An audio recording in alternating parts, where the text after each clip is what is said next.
أعوذ بالله من الشيطان الرجيم. بسم الله الرحمن الرحيم. السلام عليكم ورحمة الله وبركاته. الحمد لله رب العالمين. اللهم صل على سيدنا محمد وعلى آله وصحبه أجمعين. بسم الله الرحمن الرحيم.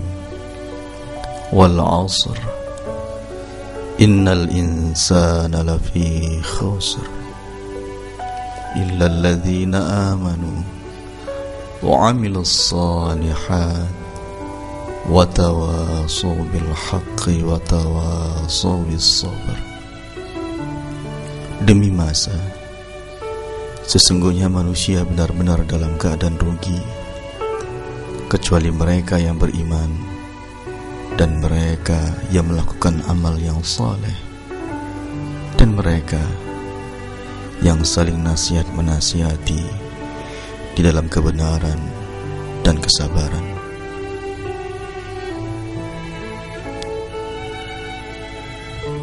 Saudara-saudara, hamba-hamba Allah yang disayangi Allah Subhanahu wa ta'ala, mari semua kita bersyukur atas segala nikmat yang Allah berikan, atas segala anugerah yang masih terus Ia limpahkan kepada kita.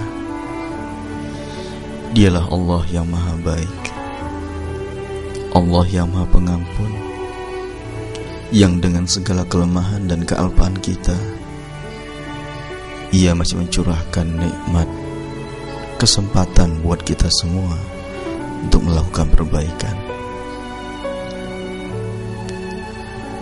Sifat dan rasa syukur yang kita lakukan adalah sebuah cara yang akhirnya dapat membuat kita yakin dan paham bahwa Allah telah memberikan berbagai anugerahnya yang luar biasa, yang tiada tara, bersamaan dengan sikap kita yang juga kita akui luar biasa, melakukan penentangan terhadap Allah Subhanahu wa ta'ala.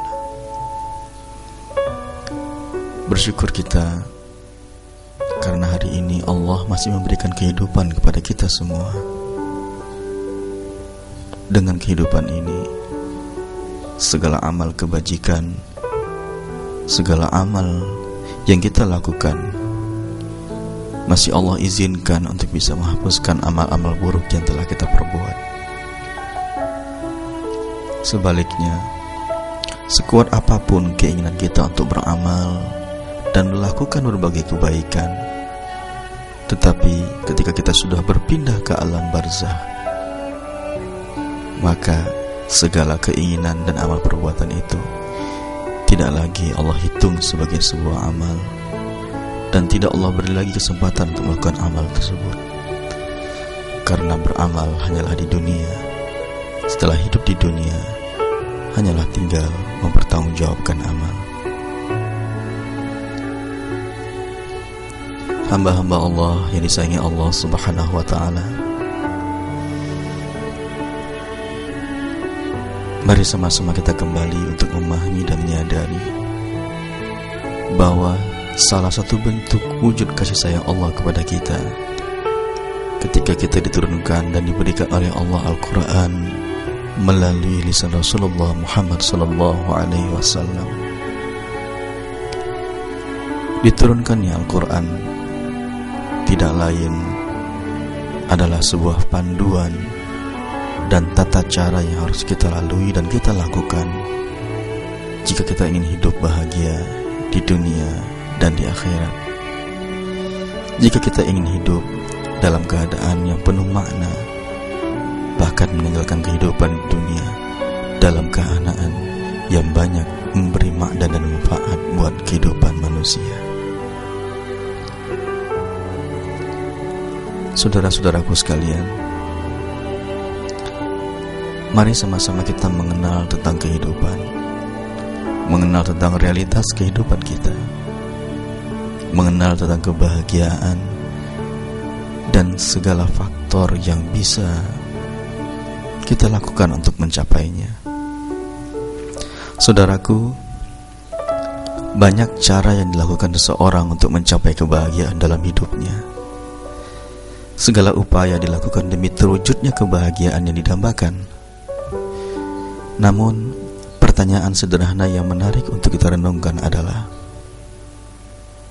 sudahkah dalam hidup ini kita memiliki target hidup yang jelas? Apakah kita yakin dan optimis bisa mencapainya? Kemudian apakah kita sudah memiliki perencanaan yang serius untuk mewujudkannya? Apakah langkah-langkah kita sudah tepat? Dan juga apakah kita sudah totalitas dalam menjalankannya? Berikutnya, sudahkah kita mengenali potensi dan karunia hebat yang Allah berikan kepada diri kita? Dan selanjutnya, apakah kita bahagia dengan profesi dan aktivitas yang kita lakukan hari ini? Saudaraku, pertanyaan sederhana ini cukup bermakna buat kita renungkan. Mungkin sebagian orang mengatakan bahwa hidup ini mengalir begitu sajalah apa adanya. Namun tahukah kita bahwa air yang mengalir itu bisa menuju ke tempat yang jernih, bersih dan segar. Namun air juga bisa mengalir menuju ke tempat pembuangan air yang sangat menjijikkan, penuh kotoran dan bakteri, bau, dan tentunya mengandung berbagai bibit penyakit. Saudaraku, kemanakah sebenarnya aliran air kehidupan yang Anda lalui? Sudahkah kita memahaminya? Jika hari ini kita merasakan bahwa secara materi kehidupan kita cukup terpenuhi, semisal kita adalah pemilik harta yang banyak, atau Anda adalah anak seorang saudagar yang kaya raya, punya jabatan yang baik, terkenal, dihormati, dikagumi, dan juga cerdas, apakah ini indikasi tepat untuk menyatakan bahwa Anda telah meraih kesuksesan dan kebahagiaan? Atau buat kita yang saat ini dalam keadaan minim harta, kita adalah anak dari orang yang tidak berharta, tidak terkenal, jabatan rendah, dan hari ini kita adalah orang yang sedang berjuang dan bersusah payah dalam memenuhi kebutuhan hidup?